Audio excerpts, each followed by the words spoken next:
Imagine a theory so powerful that it claims to explain everything from the smallest particles that form the fabric of reality to the most massive structures in the universe.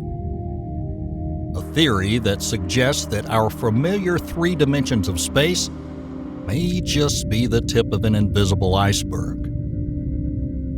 But what if this theory, despite its mathematical elegance, has never been directly observable? What if the most ambitious idea in physics remains a mystery to this day, even to those who created it? Venturing into the world of string theory, we explore hidden dimensions, unresolved paradoxes, and the ongoing search for the true nature of reality. What secrets does this theory hold? And why, after decades of research, is it still one of the most controversial ideas in science?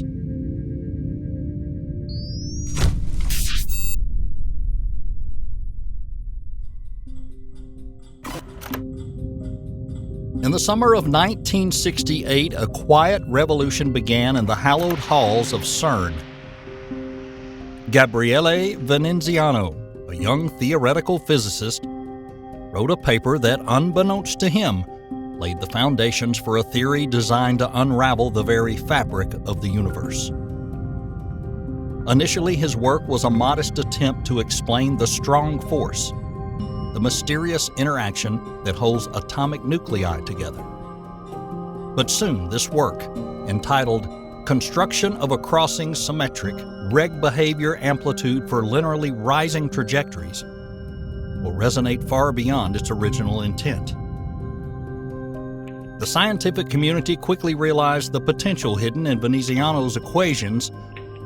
Returning from a short vacation, Veneziano was surprised that his work had already generated considerable interest. It turned out that his model simultaneously solved several complex particle physics questions, which immediately made it a sensation. But at the time, neither Veneziano nor his colleagues realized they were on the cusp of something much bigger.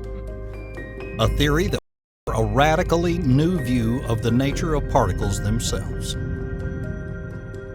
It took another 5 years before other pioneering theorists such as Leonard Susskind, Yoichiro Nambu, and Holger Nielsen revealed deeper implications of Veneziano's model. They began to piece together the idea that elementary particles might not be point-like objects, but tiny vibrating strings. These strings, they argued, could potentially explain the variety of particles observed in nature as different vibrational modes of the same fundamental entity. However, the first steps were fraught with difficulties. The nascent string theory struggled with several inconsistencies, not the least of which was the prediction of massless states, which contradicted the short-range nature of strong interactions. In addition, the theory required the existence of a universe with a more spatial dimension than the three we observe, a concept that, to put it mildly, troubled many physicists at the time. For most of the 1970s, string theory remained on the margins of theoretical physics. The field was dominated by the rapid development of the Standard Model, which successfully explained many particle interactions without requiring additional measurements or vibrating strings. Many scientists viewed string theory as an elegant but timely irrelevant workaround. The story was far from over. The beauty of the mathematics underlying string theory, as well as the persistence of a few dedicated researchers, kept the idea alive. And when the success of the Standard Model began to reveal its own limitations, for example, its inability to account for gravity, interest in string theory began to revive. The seed sown in Veneziano's 1968 paper grew by the end of the decade into a field that would capture the imagination of physicists for generations to come. So, string theory starts with a deceptively simple idea. At the most fundamental level, the universe is made up not of point particles, but tiny, vibrating strings. These strings are unimaginably small, much smaller than anything our current technology can detect. By vibrating, twisting, and folding into specific patterns, these strings give rise to the particles and forces we observe in the universe. Within this framework, the characteristics of each particle, its mass, charge, and spin, are determined by the particular mode of string vibrations. One of the key innovations of string theory is its ability to unify two previously incompatible frameworks, quantum mechanics and general relativity. Quantum mechanics describes the behavior of the very small, like atoms and subatomic particles, while general relativity governs the realm of the very large, including stars, galaxies, and the very fabric of spacetime itself. However, the two theories don't fit together well. When physicists try to apply quantum mechanics to the gravitational force, the equations often produce ridiculous results, such as infinite values. String theory offers a potential solution by replacing point particles with strings that can move and interact in ways that avoid these problematic infinities. The elegant merger of the two concepts hints at the possibility that string theory could become the elusive theory of everything, a single theory that could explain all the fundamental forces and particles in the universe. However, the beauty of a string theory comes at a price. It requires additional dimensions beyond the usual 3 dimensions of space and 1 of time. According to string theory, the universe consists of 10 dimensions, 6 of which are compactified or curled up, so densely they're undetectable on our current scales. These extra dimensions are crucial because they provide the necessary space for the string oscillations that give rise to the variety of particles and forces we observe. One of the most speculative but fascinating implications of string theory is its prediction of the multiverse, a multitude, perhaps an infinite number, of universes that exist parallel to our own. Each of these universes may have different physical laws depending on how the strings in them vibrate and how extra dimensions are formed. At the heart of string theory is the concept of supersymmetry, a theoretical symmetry that suggests that every known particle has an undiscovered partner or superpartner. These superpartners can help explain why certain forces, such as electromagnetism and weak forces, behave the way they do. Supersymmetry also plays an important role in string theory because it helps stabilize the theory mathematically and allows gravity to be incorporated into the quantum framework. However, despite its promise, supersymmetry has not been observed in experiments such as the Large Hadron Collider. The lack of empirical evidence for both supersymmetry and the extra dimensions predicted by string theory has led some physicists to question whether the theory is a true reflection of reality or just a mathematically elegant construct. The bottom line is this: string theory, with its intricate predictions about vibrating strings and extra dimensions, has encountered a serious obstacle: a lack of empirical evidence. Unlike other theories in physics that have been confirmed by observation and experiments, string theory remains virtually untested, existing more as a mathematically elegant framework than as a proven physical reality. One of the most ambitious attempts to find evidence for string theory comes from experiments conducted at the Large Hadron Collider. The LHC, the world's most powerful particle gas pedal, was created to study the fundamental nature of the universe by colliding protons at unimaginable speed. Among the LHC's many goals is to detect evidence of supersymmetry, a crucial component of string theory that predicts the existence of partner particles for all known particles. These superpartners, if found, would provide strong support for string theory. However, despite years of searching, the superpartners were never discovered. The lack of evidence has led to growing skepticism among physicists. Critics argue that string theory may be more of a mathematical construct than a true description of reality. Its reliance on higher dimensions that are inaccessible to modern experiments makes it difficult, if not impossible, to test directly. This has led some to question whether the theory is at all provable, a key criterion for any scientific theory. Nevertheless, one of the most notable discoveries related to the theory occurred a couple of years ago, thanks to calculations made by physicists Pedro Vieira, Andrea Guerrieri, and Jo Penandonis. Using a method known as the bootstrap approach, they calculated a specific number related to the quantum nature of gravity. Bootstrapping involves gaining new knowledge about the world by determining what's consistent with established facts. It's similar to a scientific way of solving problems using tools and knowledge already available.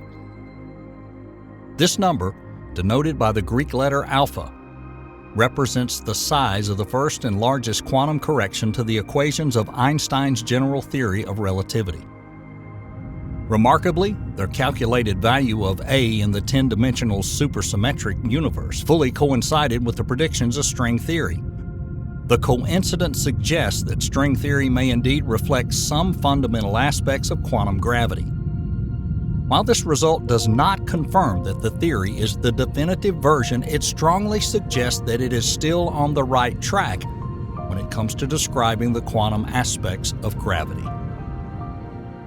In parallel with this experimental work, the development of advanced computational tools has led to significant progress in understanding the potential implications of string theory. Machine learning algorithms to solve the difficult problem of how the extra dimensions of string theory, the Calabi-Yau manifold, translate into the particles and forces we observe. Physicists like Fabian Ruhl and his colleagues used neural networks to approximate the metrics of these manifolds, an important step in determining how they can generate the elementary particles that make up our universe. This approach allowed the researchers to calculate the masses of certain particles based on the geometric properties of these manifolds, a significant step forward in connecting the abstract mathematics of string theory to the physical world. However, the debate has become increasingly heated over time. Proponents of the theory point to its mathematical neatness and its ability to provide a potential unification of all forces in nature that no other theories manage to do. They argue that the lack of experimental evidence is not a fatal flaw, but rather a reflection of the enormous challenges involved in exploring such fundamental aspects of the universe. Some even suggest that new experimental methods or future advances in technology may eventually uncover the hidden dimensions or particles that string theory predicts. However, this focus on mathematical elegance has its detractors. Critics argue that string theory's reliance on complex and unprovable mathematics pushes it into the realm of speculation rather than empirical science. They warn that the pursuit of this philosophy may divert resources and attention away from other promising areas of research that rely more on observable phenomena. This contradiction between mathematical beauty and empirical evidence led to a broader philosophical question. Is string theory a true physical description of the universe, or is it just a complex mathematical hypothesis? The lack of direct evidence and the difficulty of making testable predictions led to fears that the theory would never become anything more than an abstract intellectual exercise. While the search for evidence continues, the scientific community remains divided. The promise of string theory as a theory of everything hangs in the balance, and its fate depends on the future of experimental physics and the continued pursuit of a deeper understanding of the cosmos. Black holes, some of the most mysterious objects in the universe, represent a boundary where the laws of physics as we know them break down. At their core is a paradox that's puzzled scientists for decades: the information paradox. According to classical physics, when matter falls into a black hole, information about that matter is lost forever, seemingly violating the fundamental laws of quantum mechanics, according to which information must be preserved. String theory offers a compelling scheme that can resolve that paradox. Strings can encode information in a much more complex and subtle way than classical particles. Applied to black holes, the theory suggests that information that enters a black hole is not lost, but is stored in the strings that make up the black hole itself. This intriguing discovery is directly related to Hawking radiation, a theoretical prediction made by Stephen Hawking in 1974. He suggested that black holes are not completely black, but emit radiation due to quantum effects near the event horizon. This radiation, known as Hawking radiation, gradually causes the black hole to lose mass and eventually evaporate completely. However, Hawking's initial calculations showed this radiation was purely thermal. That is, it did not carry any information about the matter trapped in the black hole. This led to the alarming conclusion that after the black hole evaporates, all information about the objects trapped in it are lost forever. A direct contradiction to the principles of quantum mechanics. String theory offers a possible solution to this problem by suggesting that the radiation emitted by black holes may indeed carry information, albeit in a highly encrypted form. The idea is that the microscopic strings that make up a black hole can encode information about everything that enters it. As the black hole radiates and evaporates, this information slowly returns to the universe through Hawking radiation, preserving the principles of quantum mechanics. In addition, string theory suggests that black holes are not just astronomical objects, but also the key to understanding the fundamental nature of the universe. The study of black holes in the context of the theory bridges the gap between the microscopic world of quantum mechanics and the macroscopic world of general relativity. In this sense, black holes serve as laboratories for testing the ideas of string theory and exploring the connections between the micro and macrocosm. The insights gained from studying black holes in the context of string theory may eventually lead to a deeper understanding of the universe's greatest mysteries, bringing us closer to a unified theory of all things. As we move into the future, string theory faces both enormous challenges and unprecedented opportunities. Nevertheless, it's not without its competitors. Competing theories like the loop quantum gravity offer alternative explanations for the fundamental nature of the universe. Unlike string theory, which relies on these tiny vibrating strings and extra dimensions, loop quantum gravity attempts to quantize space and time itself, proposing that spacetime consists of discrete loops rather than a smooth continuum. These competing concepts are pushing the scientific community to consider a wider range of possibilities in the search for a unified theory.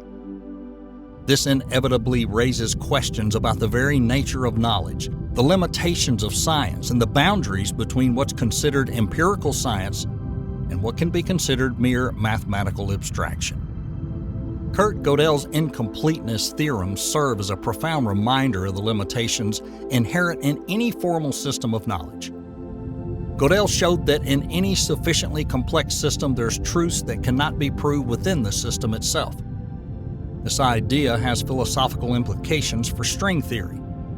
If the research for a complete and self-consistent theory of the universe is subject to the limitations described by Gödel, the question arises: can string theory ever truly realize its ambitious goals? The metaphor of the island of knowledge further emphasizes the limitations of what we can know. As our scientific knowledge expands, so does our awareness of the vast, uncharted territories that lie beyond it. String theory, with its reliance on abstract mathematics and higher dimensions, pushes the boundaries of this island, but also emphasizes how much remains beyond our grasp. The more we learn, the more we realize how little we really understand about the universe. This brings us to a key conflict within the scientific community: the tension between empirical science and mathematical theory. String theory, with its complex mathematical structure, has been criticized for its lack of direct empirical evidence. Critics argue that without experimental confirmation, string theory risks becoming a form of metaphysics, disconnected from the physical reality it tries to describe. Defenders of string theory, however, argue that the mathematical beauty and internal consistency of the theory justify its application, even in the absence of direct evidence. The controversy surrounding string theory echoes a broader historical pattern in science, where mathematical theories often precede empirical confirmation. For example, Einstein's general theory of relativity was initially accepted on the basis of its mathematical elegance, and then confirmed by observations. String theorists claim that their work is in a similar position, awaiting experimental tools capable of testing their predictions. And in fact, this is true. The future of string theory can only be determined by the availability of new experimental techniques. One such possibility is the development of more powerful particle gas pedals or gravitational wave detectors that could provide greater sensitivity. Moreover, ongoing research on black holes and their connections to quantum mechanics and string theory may yield crucial discoveries. As discussed earlier, the study of Hawking radiation, information paradoxes, and the role of strings describing the interior of a black hole is likely to remain fertile ground for research that could unlock some of the deepest mysteries of the universe.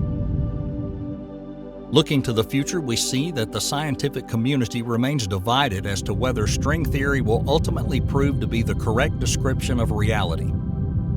What is certain, however, is that the path to a theory of all things will continue to drive innovation, inspire debate, and expand our understanding of the universe. Whether it's string theory or another system, the search process itself is what drives science forward, and the next few decades promise to be a watershed period in the history of physics that will finally bring us closer to answering the deepest questions about the nature of existence. Until then, stay tuned for those discoveries and breakthroughs that will shape the future of our understanding of the cosmos.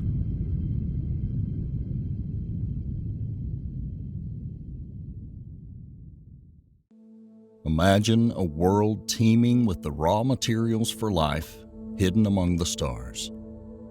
What if some of the most promising candidates for alien life dwell around the smallest and dimmest stars in our galaxy? Recent James Webb Space Telescope discoveries have revealed a hidden treasure: rocky, carbon-rich exoplanets orbiting tiny stars. These worlds may hold the secrets to the origin of life, offering conditions favorable for forming organic molecules. With its unprecedented sensitivity and advanced infrared capabilities, the James Webb Space Telescope has detected diamond-like carbon dust from the earliest stars in the universe. It is this carbon dust that plays a crucial role in the formation of stars and planets. But what makes these exoplanets so intriguing? Carbon is a fundamental element of organic chemistry, the basis of life as we know it. These planets may have all the conditions conducive to the formation of complex organic compounds, potentially lending to the emergence of life.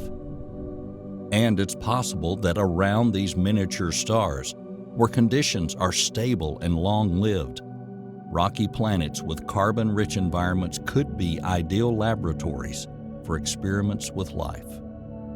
Should we reconsider our idea of where life might exist beyond Earth? First, let's talk a little bit about the basics. After all, life on a planet can't exist without the planet itself, right? The beginnings of planets and the essential ingredients for life they carry are found in protoplanetary disks, the huge rotating structures of gas and dust that surround young stars. These disks are the birthplaces of planets and the cradles of the complex chemistry that lays the foundation for the origin of everything in a planetary system, including the formation of organic molecules. Recent observations with powerful instruments like the Atacama Large Millimeter Array have revealed the presence of a rich diversity of organic molecules in these disks. These molecules, such as methane, formaldehyde, and acetylene, are formed by complex chemical reactions in the cold, dense regions of the disk. Collisions between gas and dust particles, combined with exposure to ultraviolet radiation from the central star and cosmic rays, trigger the synthesis of these crucial compounds. Organic molecules are extremely important because they represent the initial steps in the evolution of life. On Earth, simple organic compounds serve as precursors to more complex molecules such as amino acids and nucleotides, which eventually form proteins and DNA. The presence of these molecules in protoplanetary disks indicates that the building blocks of life may be widespread in the universe, forming naturally during the formation of planets. To better understand these processes, the scientists conducted laboratory experiments. With JWST, they've greatly expanded our understanding of the chemical composition of these disks. Its high-resolution infrared observations have provided detailed insights into the chemical processes occurring in the early stages of planetary systems. At the same time, a variety of key molecules, including water, carbon dioxide, and complex organic compounds, were detected, demonstrating the diversity of the chemical environment. One particular discovery made by JWST is the detailed mapping of the distribution of these molecules in the disks. This map shows how the chemical composition varies with distance from the central star, revealing regions rich in ice and organic compounds that are crucial for planet formation. The results suggest that young planets incorporate these organic molecules in ice during their formation, which may later contribute to a habitable environment. Understanding the chemical composition of protoplanetary disks expands our knowledge of how planets form and evolve. The presence of organic molecules and other complex compounds provide the necessary ingredients for life and suggests that the potential for life is embedded in the very process of planet formation. As these molecules are incorporated into evolving planets, they may be preserved in comets and asteroids, which can deliver them to the planet's surfaces through collisions. Chemical processes in disk are also indicative of dynamic interactions between the forming planets and their environment. For example, the movement and mixing of materials within the disk can lead to the formation of different planetary compositions and atmospheres.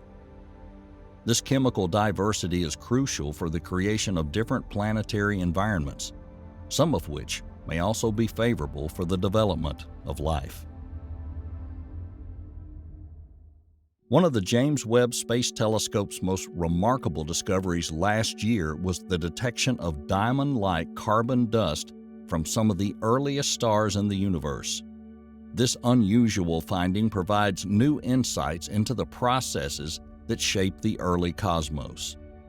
JWST infrared sensors can detect the faintest signals from distant celestial objects, analyzing the spectra of light emitted by ancient stars. Scientists have identified signs of diamond-like carbon dust. This form of carbon is characterized by crystalline structures somewhat resembling terrestrial diamonds. Carbon dust plays a critical role in the formation of stars and planets. In the early stages of star formation, carbon dust acts as a coolant, helping the gas inside the molecular cloud to thicken and collapse under gravity. This cooling is necessary for the cloud to collapse and form new stars. As stars evolve and complete their life cycles, they eject carbon-rich materials into space, seeding the interstellar medium with the ingredients needed for the next generation of stars and planets. In addition to cooling, carbon dust contributes to the formation of solids in protoplanetary disks. These disks, composed of gas and dust surrounding young stars, are the birthplaces of planets. Carbon dust in such disks can stick together and grow to form the building blocks of rocky planets. The presence of diamond-like carbon dust suggests that even the earliest planetary systems may have had the necessary materials to form planets. The implications of this discovery extend to our understanding of the early universe. The discovery of diamond-like carbon dust in early stars indicates that carbon was abundant even in the infancy of the universe. This finding suggests that conditions for the formation of carbon-based molecules and potentially life existed much earlier than previously thought. Moreover, the presence of carbon dust in the early universe helps astronomers put together a timeline of cosmic evolution. It indicates that the first stars, known as population 3 stars, which formed shortly after the Big Bang, played an important role in enriching the universe with heavy elements such as carbon. As these massive stars lived and died, they ejected their carbon-rich material, contributing to the chemical complexity of the cosmos. Overall, a carbon-rich environment is essential for the development of complex carbon-based life forms. Although other elements and compounds also play an important role, it's the unique properties of carbon that make it indispensable for the development of life. And it is indispensable, of course, because of its unique ability to form stable, complex molecules. It can combine with 4 other atoms at the same time, creating a huge number of organic compounds essential for biological processes. This versatility allows the formation of long chains and rings that are the basis of proteins and other essential molecules, providing the complexity necessary for organisms to function.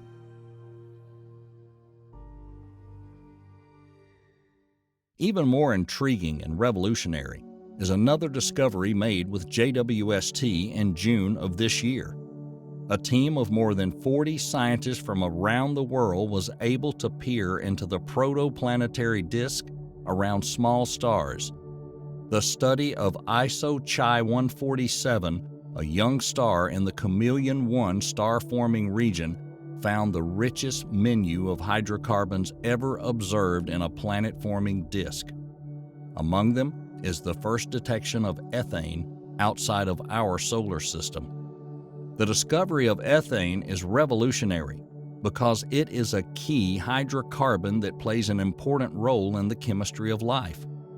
Ethane is a simple molecule that can act as a precursor to more complex organic compounds. These results suggest that protoplanetary disks around tiny stars are particularly effective at forming small, Earth-like planets rather than large gas giants like Jupiter. This is important because low-mass stars are more common in the Milky Way, indicating that there may be more terrestrial planets in our galaxy than previously thought. The protoplanetary disk around this star is characterized by a carbon-rich chemical composition with 13 carbon-containing molecules, including ethane and benzene, but a low content of oxygen-containing molecules such as water and carbon dioxide. This chemical composition is quite different from disks around the stars like the Sun, where oxygen-containing molecules predominate. The presence of these hydrocarbons in such quantities suggests that the material is transported along the disk in a radial direction, affecting the basic composition of the planets that form in it. These differences in chemical composition mean that rocky planets around tiny stars may have different atmospheres than Earth. For example, the primary atmospheres of many of these planets may be dominated by hydrocarbon compounds rather than oxygen-rich gases. This could lead to the formation of carbon-rich planets with atmospheres quite unlike our own. The discovery of such carbon-rich environments is crucial to understanding the possibility of life. On Earth, carbon is the basis of organic chemistry, underpinning DNA, proteins, and other vital molecules. The presence of similar molecules in protoplanetary disks suggests that the building blocks of life may be widespread in the universe, forming naturally during the formation of planets. Moreover, these findings emphasize the dynamic nature of protoplanetary disks and the complex processes that lead to the formation of planets. The imbalance of carbon and oxygen in these disks may be the result of enrichment processes, where solid particles are stripped of their carbon content, releasing it as gas. These carbon-deprived particles form planets with a rocky, carbon-poor body but carbon-dominated atmospheres. The distinction between carbon-rich and oxygen-rich disks is crucial to understanding the potential for life on these planets.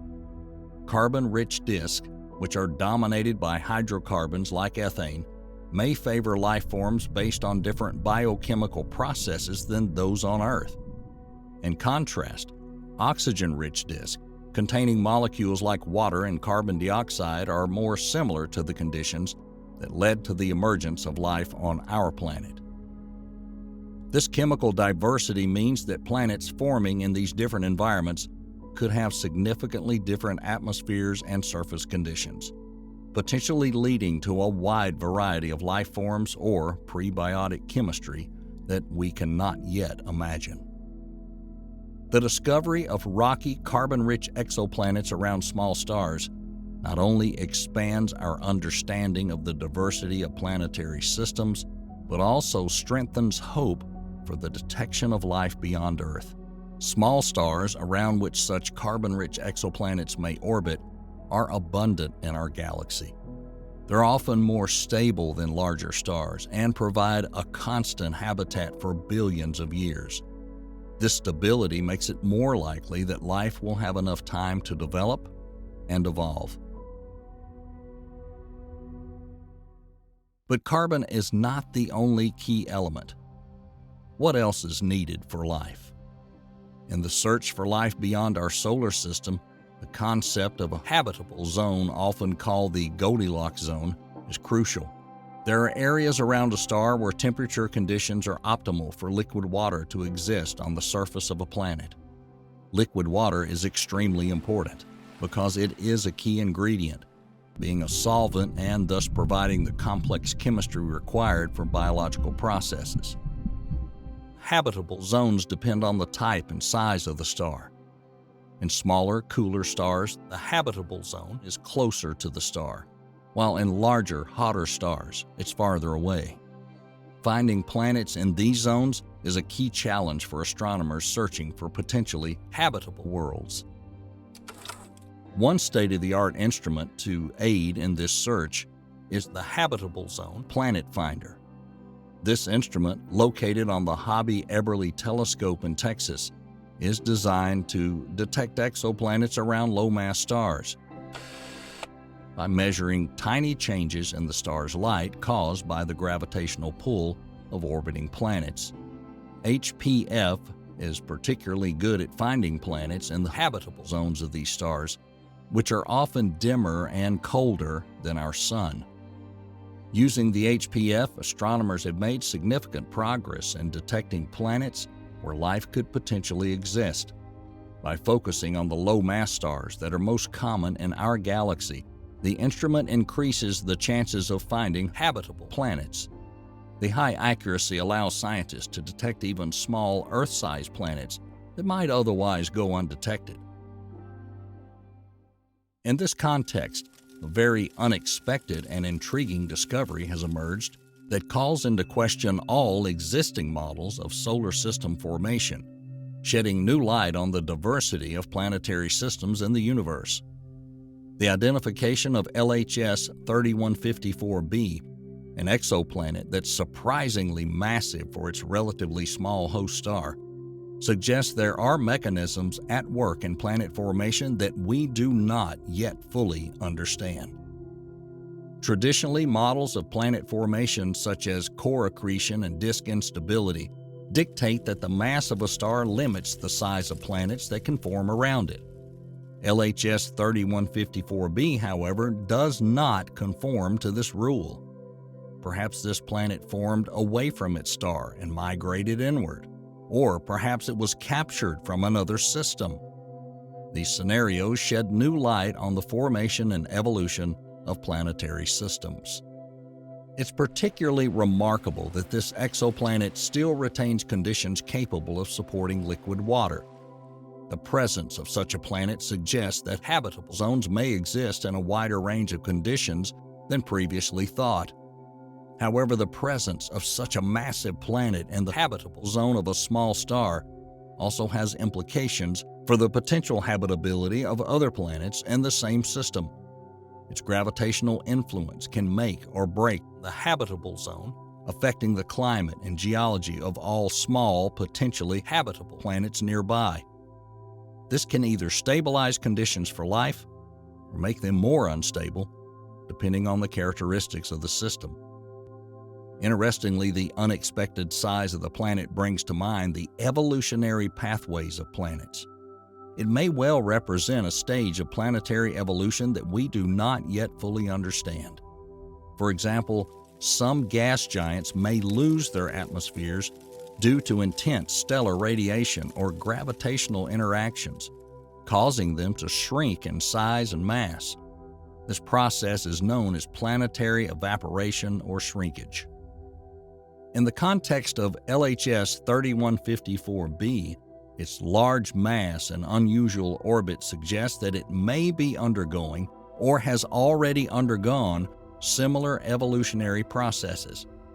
The planet may have formed as an even larger gas giant by losing part of its gas envelope or in another part of the stellar system, subsequently migrating under the influence of the host star's dynamic environment. Such discoveries challenge the notion that only Earth-like planets orbiting Sun-like stars can be habitable, and suggest that life can exist in a variety of unexpected environments.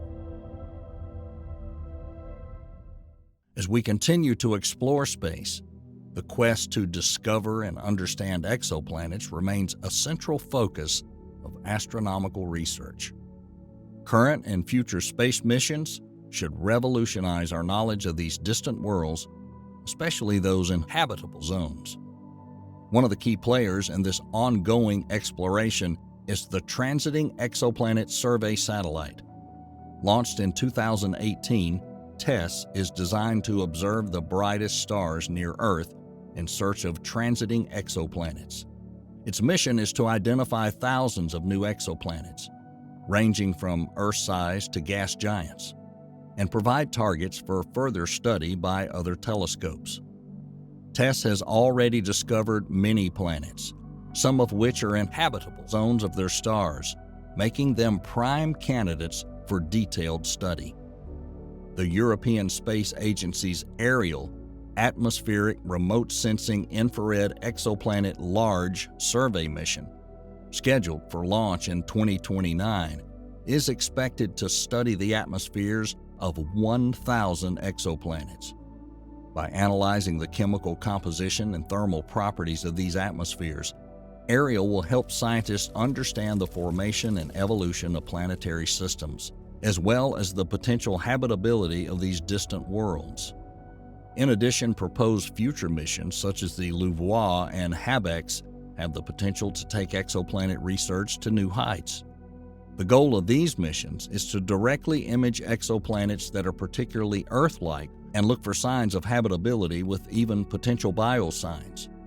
By studying the light reflected from these planets, scientists hope to detect biomarkers such as oxygen and methane in their atmospheres.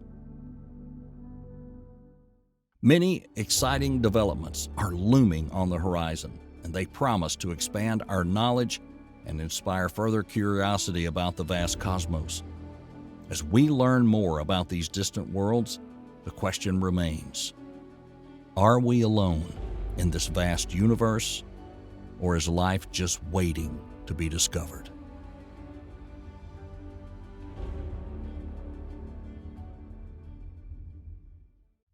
Beyond the orbit of Mars, among millions of asteroids, the inconspicuous dwarf planet Ceres floats as if to upset the entire cosmic order. Despite its seemingly boring appearance, little Ceres challenged all of cosmology. standing on a par with other planets as the very first dwarf planet known to mankind. But that's not the only thing that has baffled scientists. In a sea of dim meteors, gray Ceres shines like a small star through mysterious bright footprints that may hide cold ocean depths where the heart of life is likely to beat. Today we're traveling with you into the icy depths of the asteroid belt to meet the small planet Ceres, its ocean depths, and its mysterious radiance. So hop on, we'll be there soon.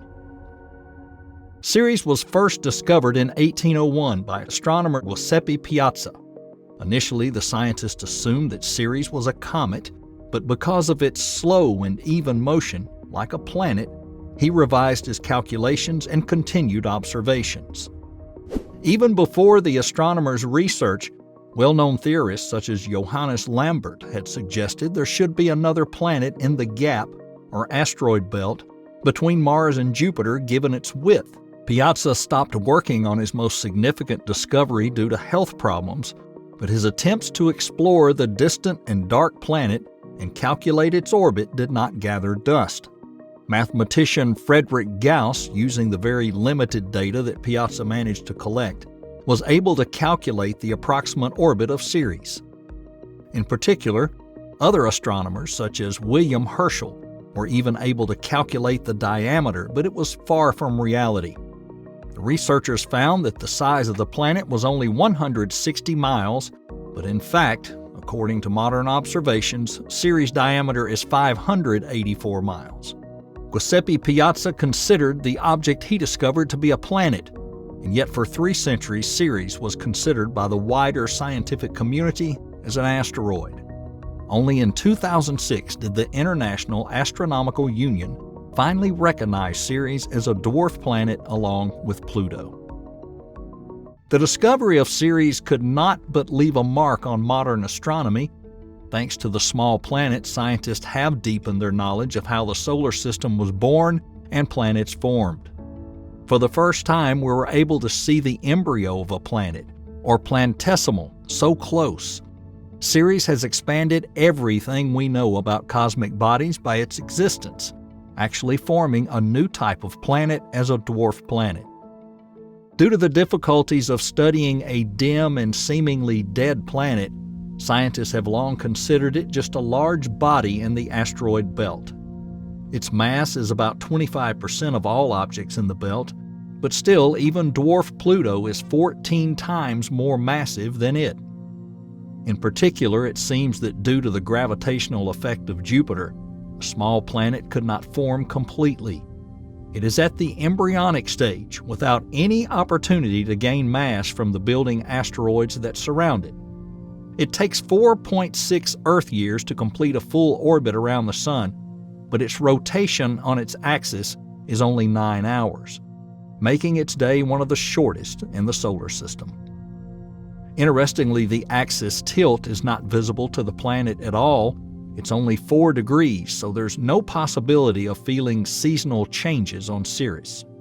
The night on the dwarf planet is also absolutely dark because it has no satellites, unlike most other planets, and no rings. Ceres is too small to hold them in its orbit. The planet's 3 times more distant from the Sun than Earth, so the annual average temperature there drops to negative 100 degrees Fahrenheit. Any heat that gets to the surface of Ceres is unlikely to stay there for long. It probably lacks an atmosphere and even a magnetosphere that would protect it from the radiation effects of solar wind. It doesn't seem that such a planet would be able to harbor any life. But pay close attention to the surface of Ceres. Despite its age of 4.5 billion years old, its surface has only a small bunch of craters and no deep impact basin. One could assume the planet could have survived a collision with another massive object that would have broken off a giant chunk of it. But the explanation for this strange phenomenon is different, but no less surprising. In 2015, the Dawn spacecraft went on an expedition to Ceres. The data collected by Dawn showed a rather unexpected result. Having made a complete map of the dwarf planet's surface, Scientists concluded that its surface consists of a mixture of ice and minerals such as clay and carbonates. Therefore, although it is similar to the Earth planet, its density is several times lower. Having studied the smooth surface of the craters, the very unusual bright spots on their bottom, and the furrow patterns across the surface, scientists came to the final conclusion that Ceres is geologically active. What makes its icy surface young again and again are cryovolcanoes. Ceres may consist of 25% water. This water pours out onto the planet's surface, filling deep craters with cryolava. Astronomers have noted that across the planet's surface, you can see rocks, canyons with faults, which may also indicate geological activity, and several dozen cryovolcanoes, with the highest of them being the inactive Ahuna, which is 4 miles high. Ahuna, surprisingly, is a fairly young volcano, having formed about 1 billion years ago, which means that until recently, Ceres had enough heat to form such a geological object. A study by scientists led by paleontologist Maria Cristina de Sanctis found that some volcanoes may still be active, given the bright trail we'll return to later. The activity of these volcanoes is important, not only for the planet's surface, but also for its atmosphere. Due to eruptions or degassing, the atmosphere can be saturated and retain more and more heat. However, Ceres is not a simple case. Its gravity is not strong enough to maintain a permanently dense atmosphere. Instead, Ceres' atmosphere is variable, meaning that it sometimes appears and then disappears. This is all due to solar activity. When the sun heats the ice very strongly, it sublimates, forming a temporary exosphere, and that disappears in a few weeks. At present, scientists working at the European Southern Observatory's Very Large Telescope see no hints of atmospheric recovery shortly. The 57-mile Ocator crater has drawn another serious attention. It was formed 20 million years ago after a likely collision with a very massive object. After the impact, Ceres' crust cracked, releasing much water, which formed long furrows and patterns. The water also washed clay-forming minerals rich in magnesium and ammonium, known as phyllosilicates, to the surface, along with an unusual marine mineral called hydrogolite, and that was found only on Earth. That brings us to another interesting discovery. Ceres may be an oceanic world. Under the icy surface of a dwarf planet, there could be deep subsurface liquid ocean, but that was in the distant past. Now, most likely, the inner ocean is frozen, but not completely. Liquid salty water deposits still exist beneath the surface. Their depth can reach an average of 25 miles, and it's likely that water ice with various gases, such as methane, can make Ceres' crust insulating, thus heating the water internally. Scientist Maria Cristina de Sanctis says that the ocean on Ceres had no reason to exist and should have been frozen by now. But Dawn's research has shown part of it could have survived under the surface. The temperature of these remnants of water can be as low as -22 Fahrenheit, and that's due to the large amount of salt and a mixture of other minerals to stay in a liquid state. According to Dr. Hannah Sizemore, Ceres cannot receive heat from, for example, tidal energy, from orbiting a more massive object like Saturn's moon, Enceladus, and thus keep the entire ocean inside liquid all the time. The impact that formed Ocator became the main driver of cryovolcanism on Ceres, bringing cold water from the ocean to the surface, leaving behind the same strange bright traces that allowed us to confirm the presence of water on the planet. So what are these mysterious marks? At the bottom of Ocator and other craters like Ceralia Facula, scientists have noticed large, shiny traces that reflect almost 50 to 60% of all the light that hits them. And the origin of these traces has been puzzling to researchers. At first, the bright spots were thought to be just ice plumes or traces of ammonia or methane, but now scientists are developing another theory. Likely the answer to the mystery of what all these bright spots hide is salt. After cryolava erupts from saltwater reservoirs, the substance gradually evaporates, leaving behind a salt crust containing magnesium sulfate, Epsom salt, and sodium carbonate. In total, the Dawn mission recorded more than 300 such bright areas. Interestingly, however, they all differ. The brightest spots are at the bottom of craters and consist of salt-rich material mixed with water. Another group of bright salt deposits can be found in the form of streaks and patterns diverged from the craters as a result of collisions with meteoric bodies. According to researcher Nathan Stein, over hundreds of millions of years, bright material has mixed with dark material to form the bulk of Ceres' surface. This indicates that billions of years ago, there were many more collisions with the dwarf planet and more than 1,000 bright spots. But why are some spots brighter than others? The process of creating such areas can also be quite specific and unique. For example, there's probably a reservoir of water under a crater, so cryovolcanic activity increases its brightness more intensely. The Soralia Facula crater with a slightly less bright spot could have formed in a more complex way. Cryolava could have moved slowly upward, creating a dome inside which material was boiling all the time until it settled as a mixture of ice and salt pieces on the surface. This whole process of forming bright patches of salt has not yet stopped. Paleontologist Maria De Sanctis has found evidence of traces of sodium chloride in a crater, and after coming to the surface, the water component of this salt should have boiled off within 100 years, but the salt still remains moist. The bright spots again prove the fact of geological activity on Ceres, which is important for the most important process on every planet, the formation of life. As cold and inhospitable as Ceres may be, it meets many of the necessary criteria for the emergence of simple microorganisms and may already have life among its icy layers. Liquid water is the main environment in which life can arise, but of course, to form even an organism's embryo, various chemical elements are needed, the most important of which is carbon. Carbon is used to form the skeleton of living organisms and other crucial chemical compounds. Therefore, knowledge about the composition of the dwarf planet's surface will help answer the question of the possibility of life there. Thus, according to the data collected by Dawn, Ceres' surface contains a lot of silicate and iron rocks, but carbon also makes up a very significant proportion. About 20% of the surface mass consists of organic carbon, which is 5 times more than in carbonaceous chondrite meteorites on Earth. Moreover, the analyzed carbon is mostly mixed with water and clay. Such mixtures, when combined with oxygen and hydrogen, create a variety of organic compounds including sugars, alcohols, and fats.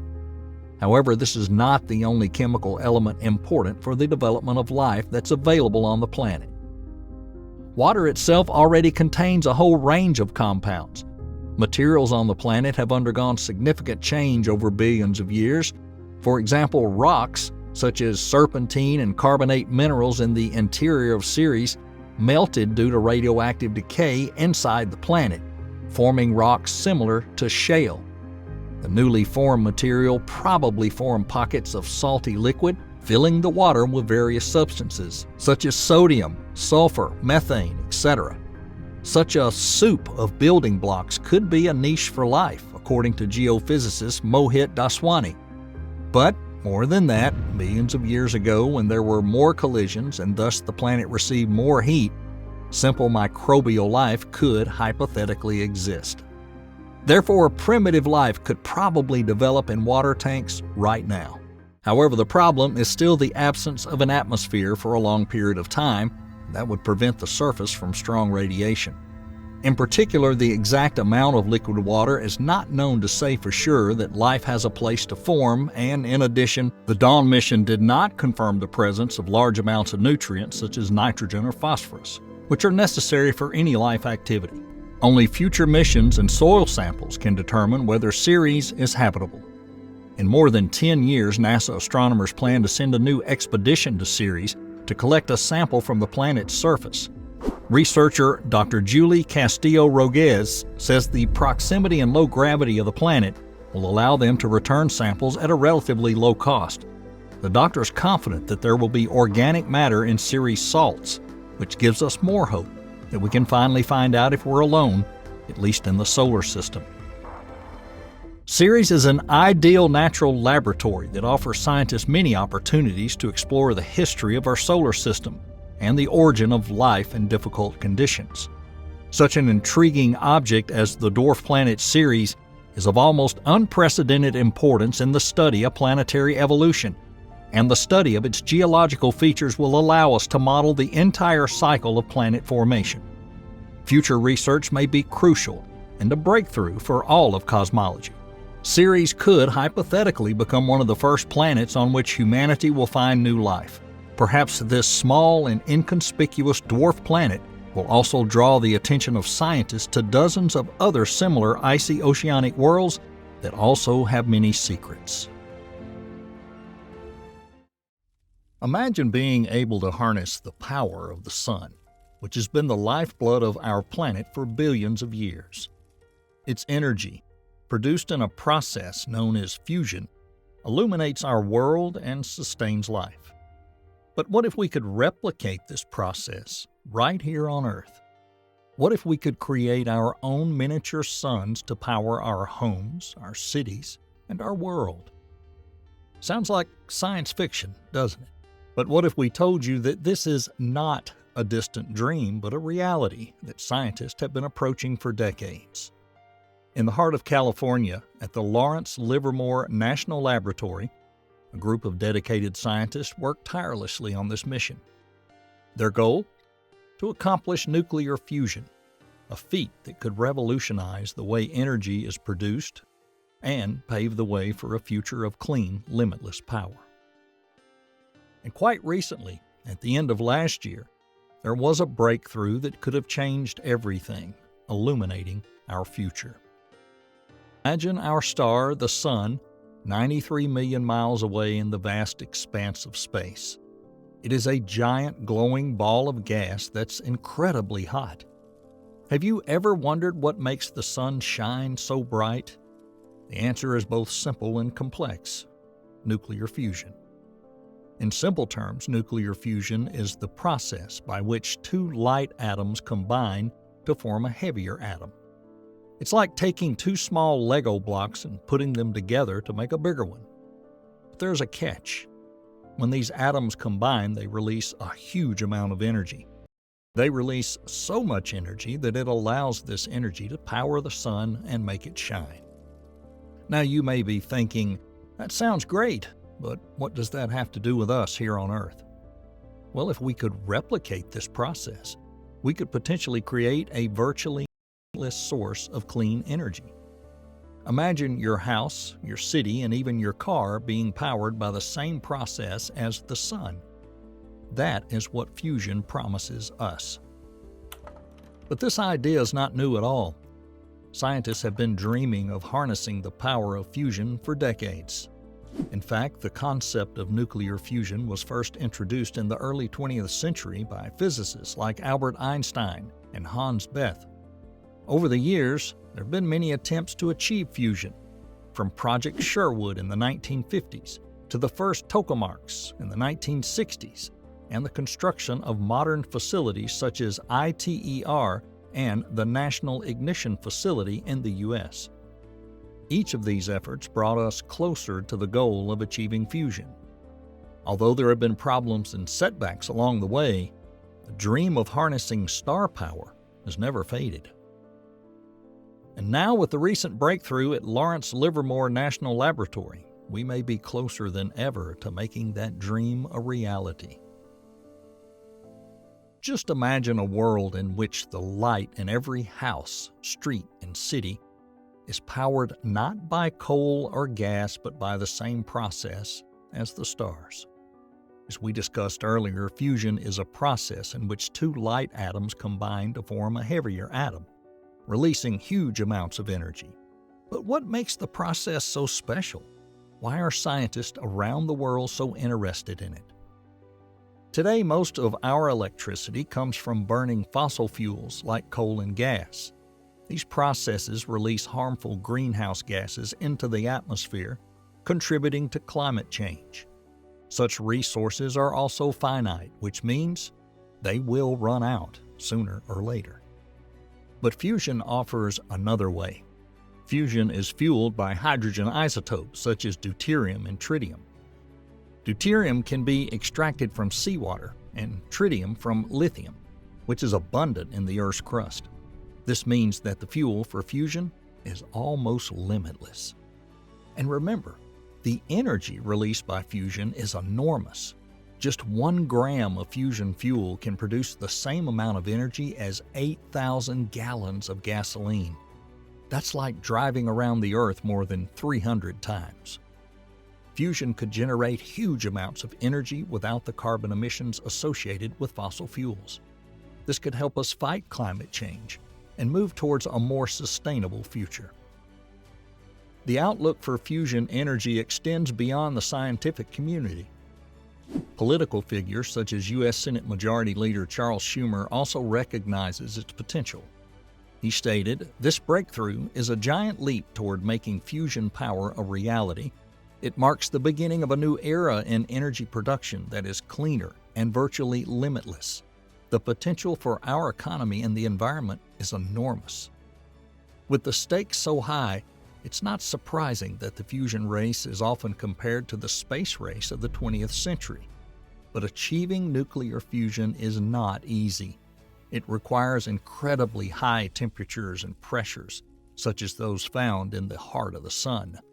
Also on top of this, for many years, the energy required to start a fusion reaction exceeded the energy it produced.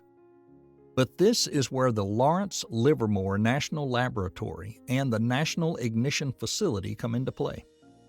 They're working to make fusion a reality, and their recent breakthrough could be a game changer. Imagine a place where the world's brightest minds come together to solve some of the biggest problems facing humanity. That place is the Lawrence Livermore National Laboratory, or LLNL for short. Located in California, LLNL is a center for scientific and technological innovation. It is home to thousands of scientists, engineers, and other professionals who work on a wide range of projects from national security to environmental science to, you guessed it, fusion. One of the gems of LLNL is the National Ignition Facility, or NIF. This is where the magic of fusion happens. NIF is the largest and most powerful laser facility ever built. It is the size of 3 soccer fields and contains 192 laser beams that can transmit more than 2 million joules of energy. 2 million joules is about the kinetic energy of a car driving down an expressway. So imagine the energy of a car rushing down a highway concentrated at a tiny point in a split second. That's the kind of energy we're talking about when the National Ignition System lasers go off. But what exactly does the NIF do? Its main task is to create extreme states of matter like those found in the cores of stars or inside nuclear weapons. It does this by focusing its 192 laser beams on a tiny target, creating temperatures and pressures that are several times higher than those at the center of the sun. The target is a tiny capsule filled with fusion fuel, which is a mixture of hydrogen isotopes deuterium and tritium. When the lasers strike the target, they detonate the fuel, triggering a fusion reaction. But the road to this point was far from easy, as LLNL Director Dr. Kim Boodle says. The quest to ignite fusion in the laboratory is one of the most significant scientific challenges ever undertaken by humankind, and its achievement is a triumph of science, technology, and above all, people. Overcoming this threshold is a vision that's led to 60 years of focused inquiry, a continuous process of learning, building up, expanding knowledge and capabilities, and then finding ways to overcome new problems that arise. These are the problems for which U.S. national laboratories were created. NIF is a marvel of modern technology and science, and it's played an important role in advancing our understanding of nuclear fusion, but it's not just about science. The work being done at NIF may one day lead to a world powered by clean, abundant fusion energy. So how did scientists achieve these results? Let's delve into the details of the achievement and how it brings us one step closer to such a future. In December 2022, something extraordinary happened at the National Ignition Center. For the first time, a man-made device achieved a fusion reaction that produced more energy than was consumed. This is known as fusion ignition, and it's really important. But what exactly does fusion ignition mean? So remember how we talked about fusion like connecting two small Lego blocks to make one bigger? Fusion ignition is similar to that, but with a twist. Instead of just joining two blocks together, you join so many blocks that the energy release starts a chain reaction, causing more and more blocks to join together on their own. It's like lining up a row of dominoes and knocking over the first one. That first knuckle knocks over the second, which knocks over the third, and so on until all the knuckles fall. Well, that's exactly what happened in the NIF experiment. The energy from the lasers triggered a thermonuclear reaction that continued on its own, releasing more energy than it took to trigger it. But achieving this has not been easy. As Dr. Arati Prabhakar, Chief Science and Technology Advisor to the President, says, "We have had a theoretical understanding of fusion for more than a century, but the road from knowledge to action can be long and difficult. Today's milestone shows what we can do with persistence." Once again, as the sun sets, we're left to wonder, what if we could harness the power of the stars to light our cities, power our homes, and grow our industries?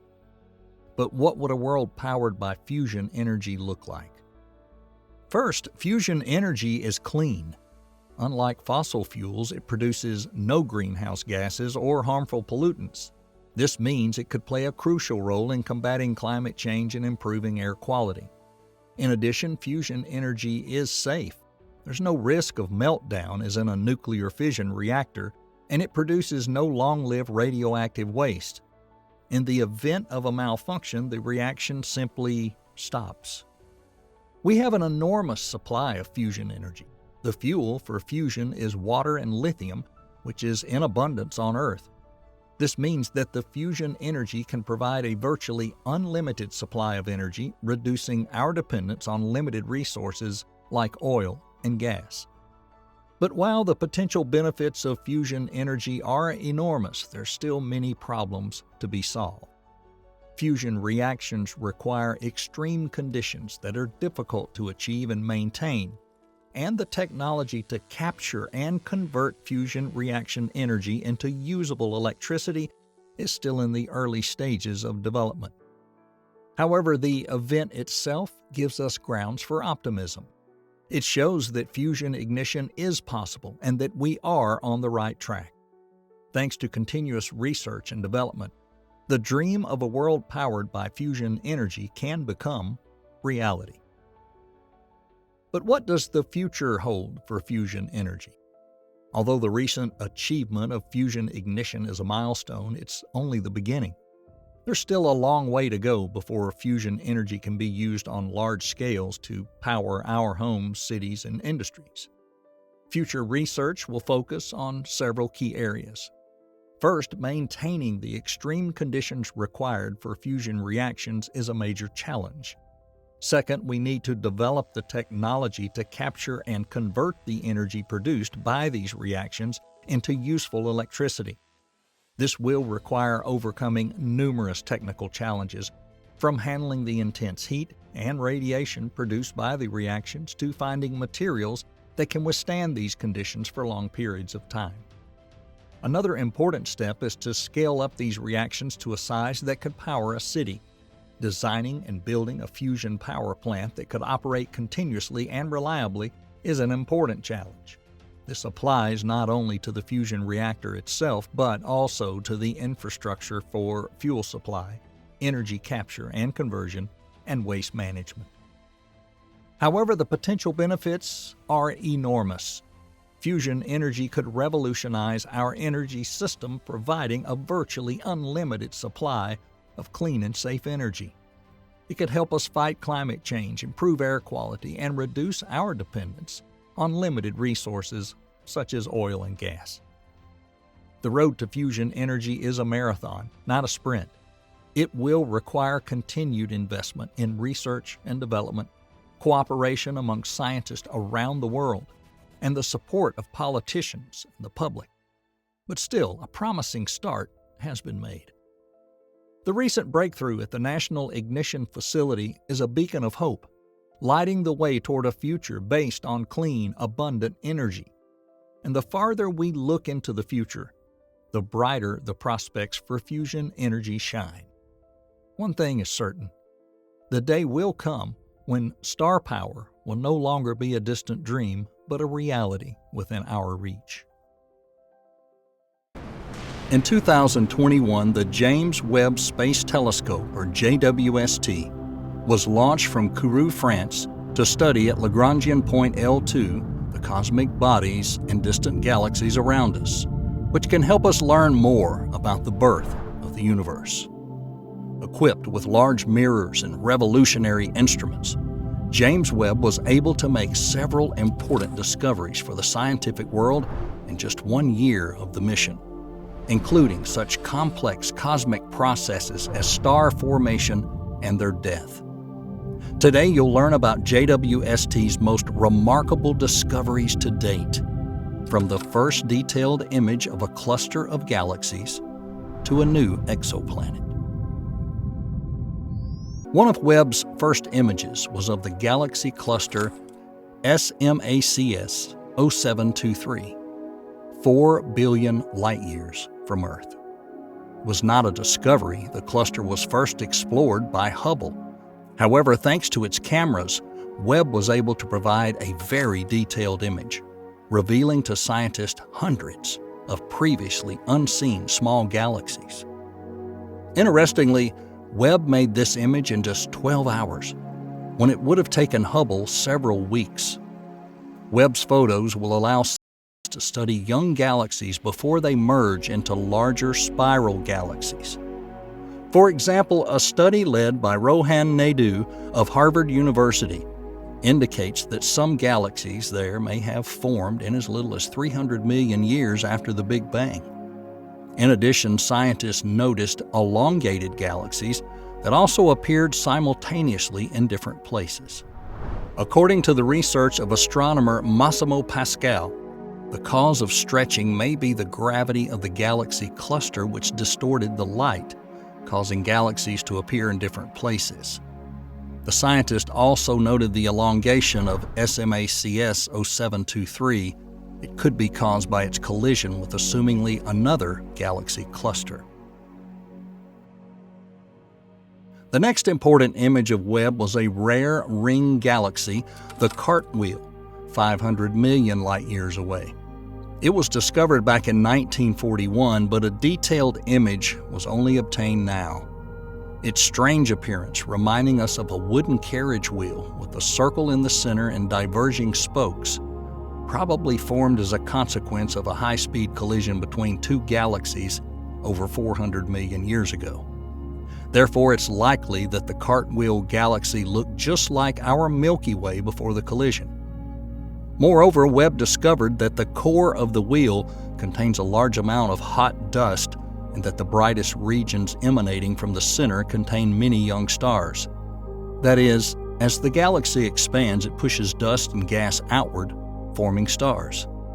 The Cartwheel galaxy is still transforming after the collision, so further observations by Webb could reveal more of the mysteries of this galaxy and also look at the star-forming process.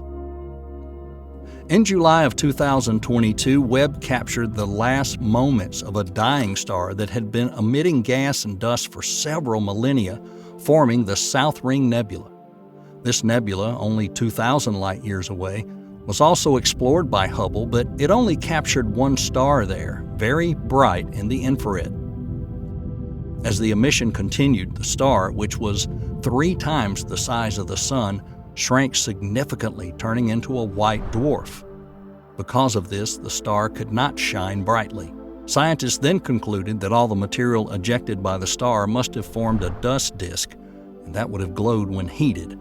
Such a dust disk could only be created by another star. Moreover, Webb noticed another oddity. The nebula has lines along its edges. It's unlikely that the dwarf itself could have created such patterns.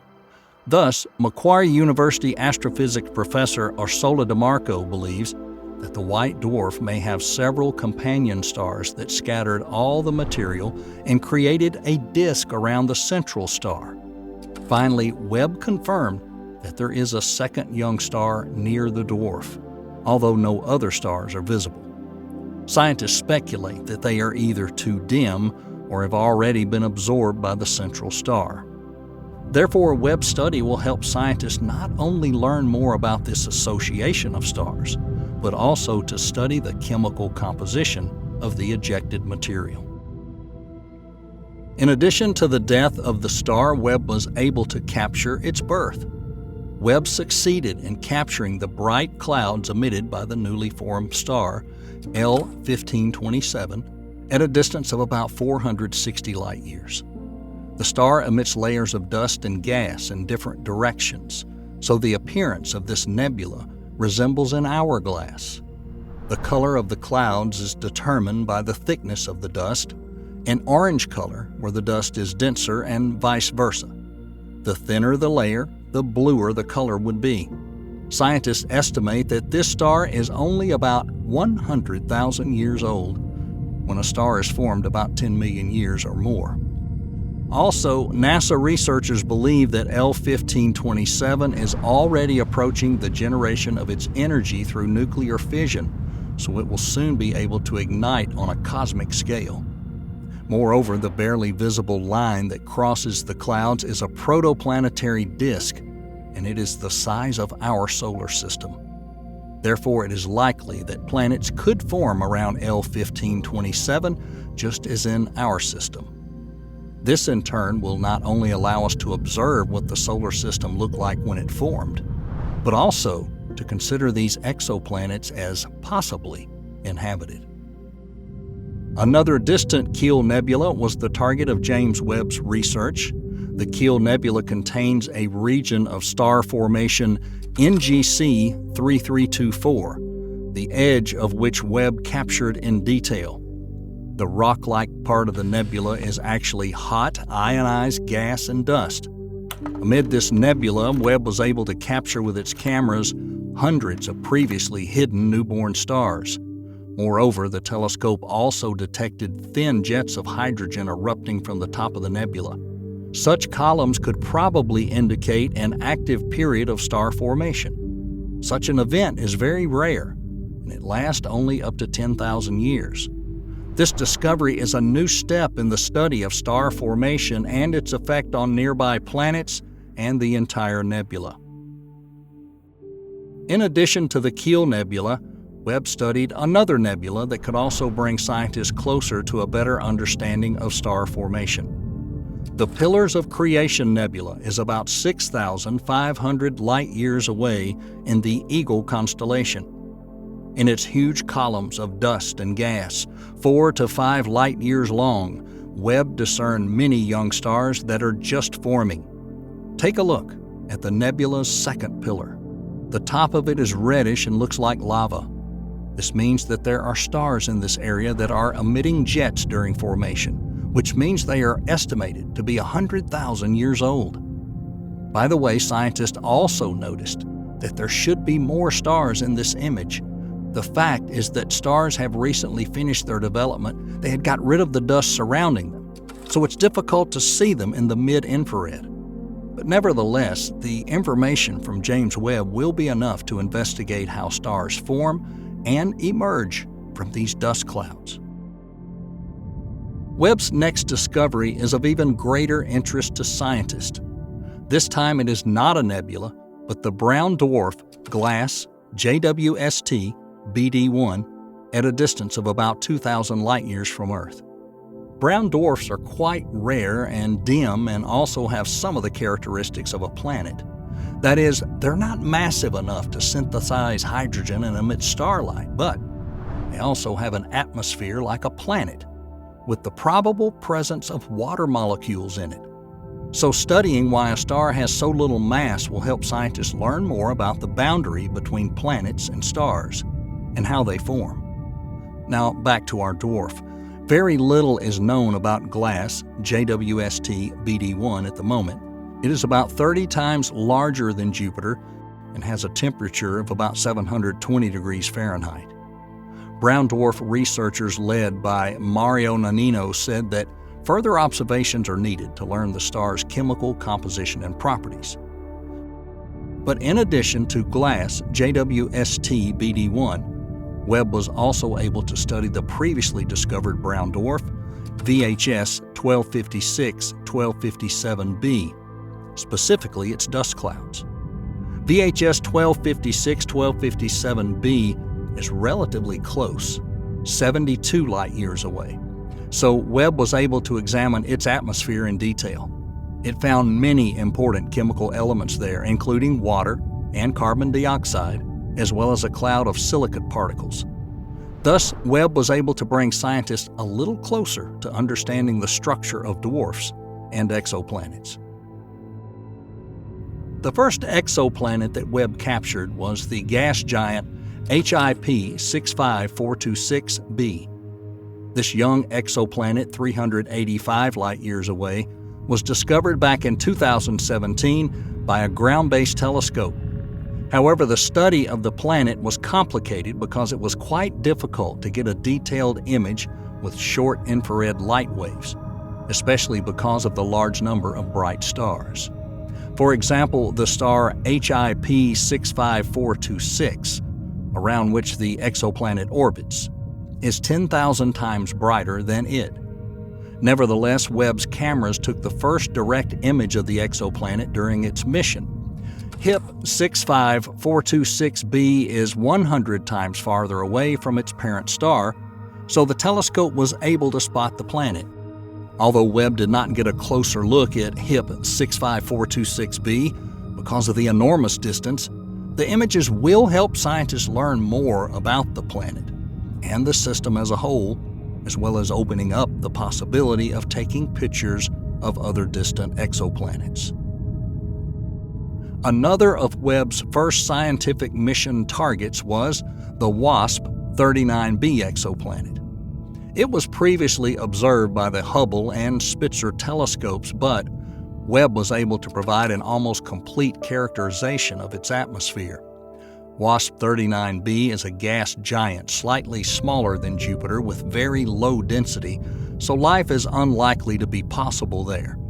It is about 700 light-years away from us and orbits a G-class star, WASP-39, similar to our Sun, though it's slightly smaller and cooler than our star, probably due to its older age.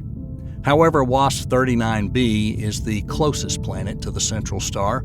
It orbits at a distance of 4 million miles or 7 million kilometers, which is 8 times closer than Mercury to the Sun.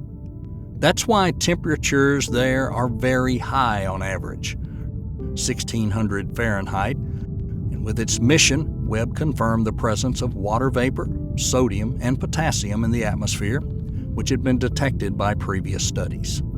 This year, Webb recorded sulfur dioxide, oxygen, methane, and for the first time on exoplanets, carbon dioxide, which amazed scientists. Sulfur dioxide results from a chemical reaction when it interacts with starlight. And by the way, on Earth, the ozone layer is formed as a result of the same interactions. In addition to the presence of oxygen, according to Kazumas Ono, a scientist at Santa Cruz University, it may indicate that the planet is migrating toward its current orbit. Such reactions have not yet been observed on other exoplanets, so WASP-39b offers scientists an opportunity to study the formation of atmospheres on exoplanets and the history of the formation of the planets themselves. And finally, in January 2023, it was revealed that Webb had been able to join the ranks of discovered exoplanets with its find. At a distance of about 40 light-years from Earth, Webb, observing a red dwarf, noticed how the light from the star covered the object orbiting it. In just 2 rotations or 4 days of the object around the star, Webb accurately determined it was a planet. Thus, exoplanet LHS 475b became the first planet discovered by Webb. Making a direct picture of the planet is not something Webb has had success with yet. However, researchers have already been able to give the first characteristics of LHS 475b. At this time, we know that this exoplanet is almost entirely the size of Earth. It has a rocky composition and has a fairly high temperature of about 100 degrees Celsius more than the Earth. It's not yet been possible to determine whether it has an atmosphere. However, if an atmosphere is detected, a group of scientists led by Jacob Lustig Jaeger believes it could be similar to Venus.